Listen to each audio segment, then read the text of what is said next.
आज मैं आपके साथ अपने सफ़र की दास्तान शेयर करूंगा कि कितने पापड़ बेलने के बाद आखिरकार कुवैत में खैरियत से वापसी मुमकिन हो पाई। चलिए फिर देखते हैं मेरी कहानी मेरी ज़ुबान। तो जनाब, इस सफ़र की इब्तदा हुई दुबई के वीज़े के हसूल से, और पहली बार रिजेक्शन के बाद नाउमीदी के बादल छा गए थे।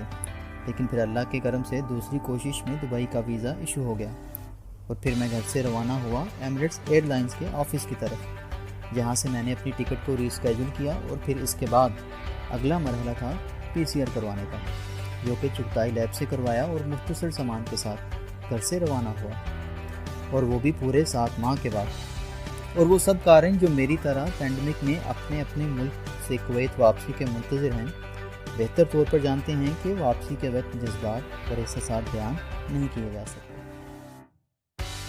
चूँकि सियालकोट में एमिरेट्स का ऑफ़िस बंद हो चुका है, जिसकी वजह से मुझे लाहौर जाना पड़ा एमिरेट्स ऑफ़िस में, जहाँ से मैंने अपनी टिकट को रीस्केड्यूल करवाया।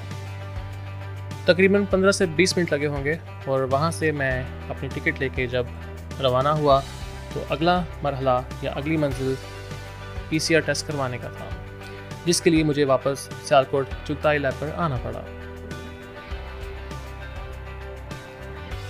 चुगताई लैब से 48 घंटे के बाद मुझे मेरी रिपोर्ट मौसूल हो चुकी थी और ये पहली दफ़ा था कि मेरा नतीजा मनफी था और मैं बहुत खुश था।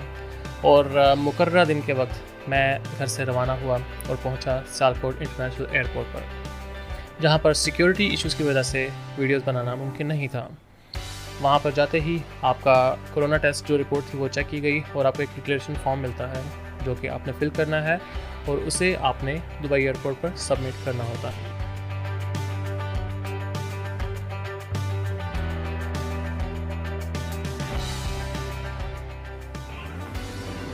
जी, बोर्डिंग पास तो मिल गया मुझे।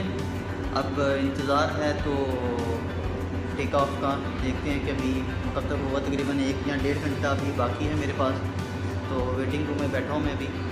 तो PCR टेस्ट का जहाँ तक सवाल है, एंटर होते ही एयरपोर्ट के अंदर उन्होंने मेरी जो टेस्ट रिपोर्ट थी, जो मैं चुगताई लैब से जो मैंने करवाया था अपना PCR टेस्ट, वो उन्होंने चेक किया मुझसे। तो उसके अलावा तो उन्होंने कहीं भी वो आपका जो है PCR टेस्ट जो है वो चेक नहीं किया। तो होप्स हो कि वो डेफिनेटली वो दुबई एयरपोर्ट पे तो चेक होगा। तो लेट्स सी कि आगे क्या होता है, तो इंशाल्लाह आपको अपडेट करूँगा उसके बारे में भी। तो बाकी जो है एयरपोर्ट पे, जो पाकिस्तान पे एयरपोर्ट है, उसके हिसाब से जो है SOPs जो हैं वो आपने फॉलो करनी है। मास्क वगैरह आपने लगाना है, मास्क के बगैर तो कतई इजाज़त नहीं है कि वो आपको छोड़ें इस तरह। तो लेट्स सी, चलते हैं फिर आगे, देखते हैं क्या क्या होता है। इंतज़ार का वक्त ख़त्म हुआ और इस वक्त मैं मौजूद हूँ एमिरेट्स के जहाज़ में, जहाँ पर हमें जाते ही मेडिकल किट्स दी गई, जिसके अंदर आप देख सकते हैं कि फेस मास्क हैं, ग्लव्स हैं और साथ कुछ सैनिटाइज्ड वाइप्स भी थी। अल्हम्दुलिल्लाह सियालकोट एयरपोर्ट से हम रवाना हो चुके थे और हमारी अगली मंजिल थी दुबई इंटरनेशनल एयरपोर्ट। 3.5 घंटे की फ़्लाइट के बाद हम दुबई इंटरनेशनल एयरपोर्ट पे पहुंच चुके थे। यहाँ पर आपको ख़ास बात बताता चलूँ कि इमिग्रेशन से पहले आपने पाकिस्तान से लाई हुई PCR टेस्ट रिपोर्ट और उसके साथ जो आपने डिक्लेरेशन फॉर्म एयरपोर्ट पे फिल किया था, वो यहाँ पर इमिग्रेशन से पहले सबमिट करना होता है।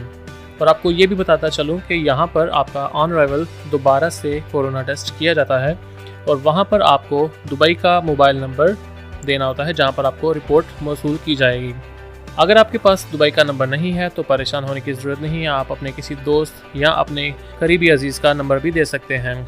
और इस चीज़ को यकीनी बनाएं कि आप पाकिस्तान से निकलते वक्त ही वो नंबर अपने पास रखें, ताकि जब एयरपोर्ट पे आपको वो नंबर मांगा जाए तो आप वो नंबर आसानी से उनको प्रोवाइड कर सकें। तो जी जनाब, वेलकम टू दुबई। अब हम एयरपोर्ट से निकल चुके हैं इमिग्रेशन के बाद।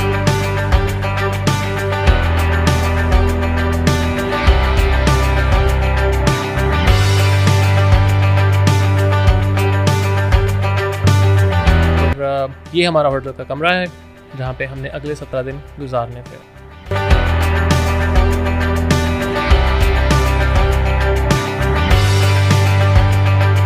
दुबई में आए, बुर्ज खलीफा ना देखा तो क्या देखा।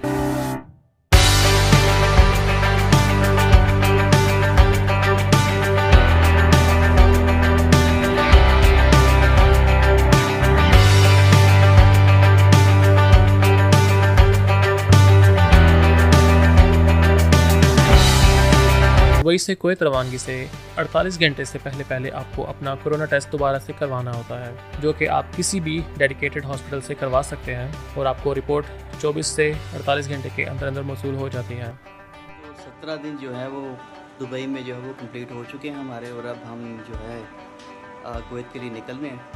तैयारी हमारी कंप्लीट है, सामान देख लें, तो पैकिंग वगैरह सारी हो चुकी है। तो एक्साइटमेंट भी हो रही है कि 17 दिन के बाद हम जा रहे हैं, यहाँ से निकल रहे हैं और तकरीबन 8 माह के बाद कुवैत पहुँचेंगे। तो इमरान मेरे साथ हैं। इमरान साहब बताएं ज़रा क्या एक्साइटमेंट है आपकी? मुझे ऐसे लग रहा है आज मेरी शादी है। अच्छा, यही सिर्फ एक्साइटमेंट इस तरह की हो रही है सिर्फ आपको? नो लाइक जिस तरह आपकी शादी होती है आपको देखो मुझे खुशी तो चल रहा था ना आज, like I am feeling very excited. ऐसा लग रहा है फर्स्ट टाइम कुवैत जा रहा हूँ, 9 महीने के बाद जा रहा हूँ, तो ऑब्वियसली इट्स रियली एक्साइटिंग। तो नॉर्मली ऐसा होता है कि 6 माह के बाद जो है वीज़ा एक्सपायर हो जाता है। एग्जैक्टली, लेकिन फर्स्ट टाइम ऐसा हुआ है बिकॉज ऑफ कोविड के इतना टाइम मिल गया, and I am really thankful to Allah के आज हम यहाँ से निकल रहे हैं और उम्मीद करता है कि हैप्पी से पहुँच जाएंगे इंशाल्लाह। तो इंशाल्लाह आपको जो है साथ साथ अपडेट करेंगे जितना हो सके। अगर जो है वो परमिशन मिली कुछ ऐसी जगहों पे कि जहाँ पे आप वीडियो बना सके तो इंशाल्लाह बनाएंगे, ज़रूर अपडेट आपको करेंगे। तो इंशाल्लाह फिर स्टे इन टच।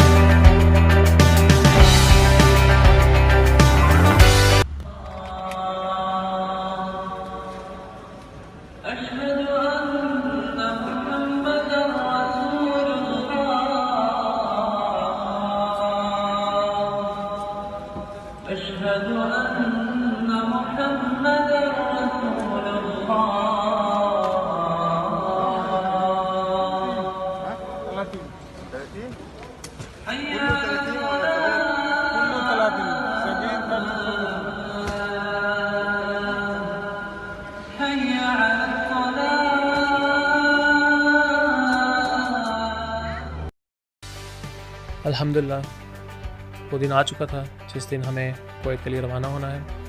और एयरपोर्ट पे आप देख सकते हैं ये लंबी लाइन लगी हुई है जहाँ पर हमें बोर्डिंग कार्ड का हसूल मुमकिन बनाना था।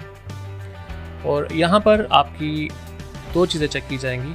एक तो वो रिपोर्ट जो कि आपने दुबई हॉस्पिटल से कोरोना टेस्ट करवाया था, और साथ ही साथ आपके फ़ोन में श्लोनिक एप्लीकेशन का होना ज़रूरी है। चेक इन से पहले आपकी PCR रिपोर्ट एक दफ़ा फिर से चेक की जाएगी।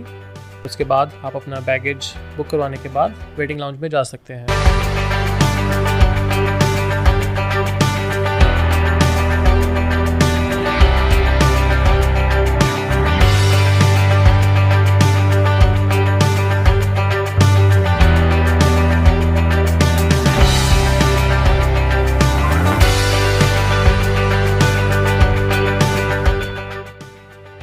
जहाज़ से उतरते ही हमें सामना करना पड़ा एक लंबी कतार का, जहां पर हम सब इंतज़ार कर रहे थे कि कुवैत मेडिकल अमला जो कि आकर हमारा PCR रिपोर्ट और साथ ही साथ श्लोनिक एप्लीकेशन का फ़ोन में होना चेक करेगा।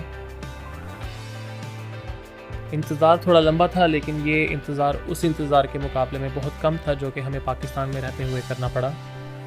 कुवैत में आते ही एयरपोर्ट पर आपको सेम सियालकोट एयरपोर्ट की तरह एक डिक्लेरेशन फॉर्म दिया जाता है जो कि आपने फिल करना होता है। उसमें आपने अपने कुवैत का एड्रेस लिखना होता है, कुवैत का फ़ोन नंबर लिखना होता है, और साथ ही साथ यहाँ पर मेडिकल अमला आपकी सब डिटेल लेने के बाद श्लोनिक ऐप को रजिस्टर कर देता है।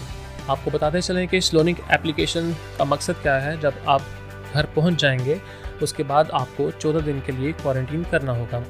होम क्वारंटीन, ना कि कुवैत के किसी भी होटल में। आप अपने घर में 14 दिन के लिए क्वारंटीन करेंगे और आपको एप्लीकेशन के थ्रू हर 3 घंटे के बाद नोटिफिकेशन आएगा जहां पर आपको अपनी सेल्फी लेकर भेजनी होगी। आज अल्हम्दुलिल्लाह जी कुवैत में पहुंच गए अभी। तो ये मेरे दोस्त हैं वकार जो है मुझे पिक करने आए थे, तो ये वकार साहब हैं। तो अच्छा लगा है, काफ़ी अरसे बाद कुवैत की सड़कों पर फिर घूम के। तो आप सबको उम्मीद है कि आप सब भी जो है जल्दी आएँ, आप लोग भी और से पहुँचे। उम्मीद करते हैं कि हमारी वीडियो आपके लिए करामत साबित हुई होगी। हमारे सफ़र में हमारे साथ रहने के लिए बहुत बहुत शुक्रिया।